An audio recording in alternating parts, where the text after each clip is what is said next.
Hi hello வணக்கம், welcome to just சமையல் Akila's kitchen இன் Tamil channel. இன்றைக்கி நாம் ரொம்ப சுவையான சூப்பரான ஒரு சிக்கன் கிரேவி தான் எப்படி செய்யலாம் அப்படிங்கிறத பார்க்க போகிறோம். இதை நீங்கள் சாதத்து கூடவோ இல்லை பிரியாணி கூடவோ ரொட்டி பராட்டா அப்படின்னு சொல்லிட்டு எது கூட வேணாலும் தொட்டுக்கிட்டு சாப்பிட்றதுக்கு ரொம்பவே சூப்பராக இருக்கும். ஆமாங்க, இன்றைக்கி நம்ம பார்க்க போகிறது சிக்கன் ரோகன் ஜோஷ். இது ஒரு காஷ்மீரி ஸ்டைல் சிக்கன் கிரேவி. இது நிறைய பேர் நிறைய விதத்தில் பண்ணுவாங்க. நான் ரொம்ப சிம்பிளான ஒரு மெத்தடில் பண்ணியிருக்கேன். இதுதான் நீங்கள் ஃபர்ஸ்ட் டைம் என்னோடய சேனலை பார்க்குறதா இருந்ததுன்னா என்னுடைய சேனலுக்கு சப்ஸ்கிரைப் பண்ணிக்கோங்க. அதே மாதிரி என்னுடைய பதிவு உங்களுக்கு பிடிச்சிருந்தது அப்படின்னா நோட்டிஃபிகேஷன் பெல் ஐக்கானையும் நீங்கள் கிளிக் பண்ணிக்கலாம். அப்போ தான் நான் புதுசாக போடுற எல்லா வீடியோவும் உங்களுக்கு நோட்டிஃபிகேஷனில் வரும். வாங்க இப்போ செய்முறை எப்படிங்கிறத நம்ம பார்ப்போம். இந்த சிக்கன் கிரேவி பண்ணுறதுக்காக நான் 3/4 கிலோ சிக்கன் எடுத்திருக்கேன். அதை உப்பு போட்டு 2 வாட்டி நல்லா அலசி தனியாக எடுத்து வச்சுக்கலாம். பிறகு ஒரு 5லேருந்து 6 காஞ்ச மிளகாயை 10லேருந்து 15 நிமிஷம் நம்ம வெந்நீரில் போட்டு நல்லா ஊற வச்சுக்கலாம். அப்போ தான் நம்ம அரைக்கும் போது அது நல்லா அரைப்படும். அதே மாதிரி இந்த 5 மிளகாய் எங்கள் வீட்டு காரத்துக்கு ஏற்ற மாதிரி நான் சேர்த்துருக்கேன். உங்களுக்கு காரம் எப்படி தேவையோ அதுக்கு ஏற்ற மாதிரி நீங்கள் இந்த மிளகாயை கூட்டவோ குறைக்கவோ செஞ்சுக்கலாம். இப்போ ஒரு மிக்சி ஜாரில் 5லேருந்து 6 ஏலக்காயை நம்ம சேர்த்துக்கலாம். பிறகு நம்ம ஏற்கனவே ஊற வச்ச மிளகாய் இருக்கு இல்லைங்களா, அதையும் நம்ம சேர்த்து கூடவே 2 பெரிய சைஸ் தக்காளியை கட் பண்ணி எடுத்து வச்சுருக்கேன்.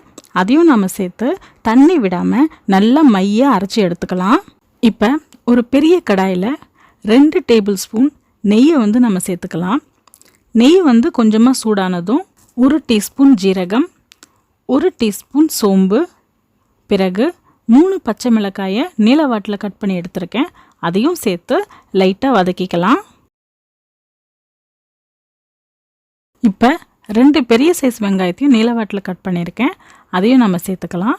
இந்த ரெசிபிக்கு எவ்வளோ தக்காளி எடுக்கிறீங்களோ அந்த அளவுக்கு நீங்கள் வெங்காயத்தையும் சேர்த்து செஞ்சிங்கன்னா உங்களுக்கு டேஸ்ட்டு நல்லாயிருக்கும். அதனால தான் நான் 2 பெரிய சைஸ் வெங்காயத்தை சேர்த்துக்கிறேன். வெங்காயத்தை சேர்த்து வெங்காயம் கண்ணாடி பதம் வர்ற வரைக்கும் நல்லா வதக்கி எடுத்துக்கோங்க. இதில் நம்ம உப்பு போட்டு நல்லா கழுவி வச்சுருக்கிற சிக்கனை சேர்த்துக்கலாம். சிக்கனை சேர்த்த பிறகு நல்ல ஒரு கிளறி விட்டுக்கோங்க. கிளறின பிறகு ஒரு 3லேருந்து 4 நிமிஷம் மூடி போட்டு லோ டு மீடியம் ஃப்ளேமில் வச்சு நல்ல சிக்கனை வேக விடுங்க. அந்த சமயத்தில் சிக்கனில் இருந்து தண்ணி விட ஆரம்பிக்கும் சிக்கன். அந்த சமயத்தில் நம்ம மூடி எடுத்துட்டு தேவையான அளவு உப்பு, 1 teaspoon garam masala, 1 tablespoon Kashmiri chilli பவுடரை சேர்த்து நல்லா கிளறிக்கலாம். காஷ்மீரி சில்லி பவுடர் தான் இந்த ரெசிபிக்கு நல்ல ஒரு கலர் கொடுக்கும். அதனால் அதை கண்டிப்பாக சேர்த்துக்கோங்க. இப்போ நம்ம நல்லா விழுத அரைச்சி வச்சுருக்கிற மிளகாய் தக்காளி பேஸ்ட் இருக்குது இல்லைங்களா, அதை நம்ம கூட சேர்த்துக்கலாம். சேர்த்து ஒரு மீடியம் ஃப்ளேமில் ஒரு 2 நிமிஷம் நல்லா கிளறி விட்டுக்கோங்க. பிறகு மூடி போட்டு 5 நிமிஷம் லோ ஃப்ளேமில் நல்லா வேக விடுங்க.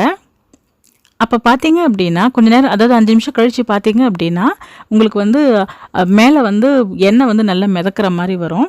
பாருங்கள், நல்லா தெரியுது பாருங்கள். அந்த சமயத்தில் 3லேருந்து 4 டேபிள் ஸ்பூன் தயிரை நீங்கள் சேர்த்துக்கோங்க. சப்போஸ் உங்கள் தக்காளி ரொம்ப புளிப்பாக இருக்கிற மாதிரி இருந்தது அப்படின்னா தயிரை நீங்கள் குறைச்சிக்கலாம். அப்படி இல்லை அப்படின்னா இந்த 4 டேபிள் ஸ்பூன் தயிரை சேர்த்துக்கோங்க. தயிரை சேர்த்து நம்ம நல்லா கிளறின பிறகு பார்த்திங்கன்னா உங்களுக்கே தெரியும் கிரேவி நல்லா திக்காக ஆரம்பிச்சிருச்சு. அதனால் நான் 1 கப்பு தண்ணியை இது கூட சேர்த்துக்கிறேன். தண்ணி சேர்த்த பிறகு மூடி போட்டு ஒரு 10 நிமிஷம் லோ ஃப்ளேமில் நம்ம சிக்கனை நல்லா வேக விடலாம்.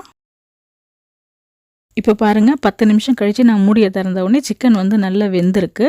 அதே மாதிரி கிரேவியும் நல்லா உங்களுக்கு திக்காக வந்திருக்கு பாருங்கள். இப்போ 1 டேபிள் ஸ்பூன் பட்டரை நம்ம சேர்த்துக்கலாம். அதாவது 1 டேபிள் ஸ்பூன் வெண்ணெயை நம்ம இதில் சேர்த்துக்கலாம். பட்டர் இதில் கண்டிப்பாக முக்கியம். அதுதான் ஒரு நல்ல ரிச் டேஸ்ட் இந்த டிஷ்ஷுக்கு கொடுக்கும். அதனால் கண்டிப்பாக நீங்கள் வெண்ணெயை சேர்த்துக்கோங்க. வெண்ணெயை சேர்த்து ஒரு கிளறி ஒரு 2 நிமிஷம் லோ ஃப்ளேமில் சிக்கனை வேக விடுங்க. பிறகு ஒரு கை நிறைய கொத்தமல்லி தழையை நம்ம சேர்த்து ஒரு கிளறி விட்டுக்கிட்டு அடுப்பை அணைச்சிடுங்க.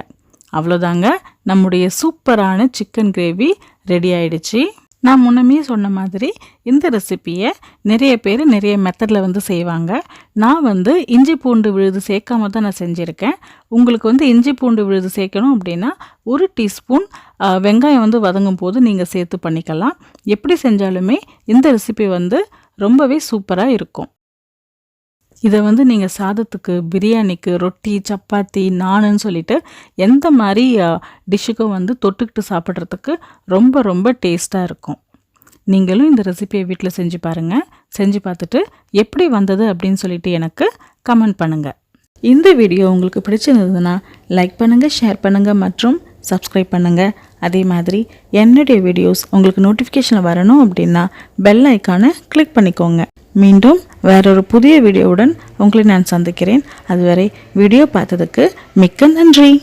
ரசித்து ரசித்து சமைங்க, ருசித்து ருசித்து சாப்பிடுங்க.